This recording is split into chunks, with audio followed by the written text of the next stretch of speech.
Жогорку кеңештин депутаты бир нече учурда гана жыйынга катышпай кое алат. Парламенттин интернет баракчасына жайгаштырылган долбоордо регламенттин 143 беренесине жүйөлүү себептердин тизмеси айтылган.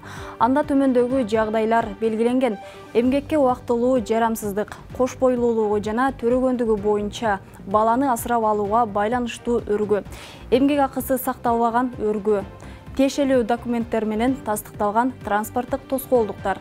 Төраганын, анын орун басарларынын, тиешелүү фракциялардын лидерлеринин, депутаттык топтордун жетекчилеринин же комитеттердин, комиссиялардын төрагаларынын тапшырмасы, сот жыйналыштарына жана тергөө аракеттерине катышуу. Мына ушул учурда гана депутат жыйынга катышпай койсо болот. Учурдагы регламент боюнча депутаттын жогорку кеңештин жана комитеттердин жыйналыштарына катышуусу боюнча маалымат ай сайын чыгарылат. Анын негизинде комитет жүйөлүү себептерсиз жыйналыштарга катышпаган депутаттардын тизмесин төрагага берет. Депутат жумушка келбеген ар бир күн үчүн ай сайын төлөмдөрдүн 1/10 бөлүгү кемитилет.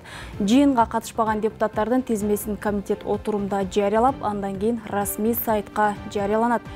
Эгерде депутат бир сессиянын ичинде жүйөлүү себепсиз 10 күн жумуштан калса, мандатынан ажыратылат.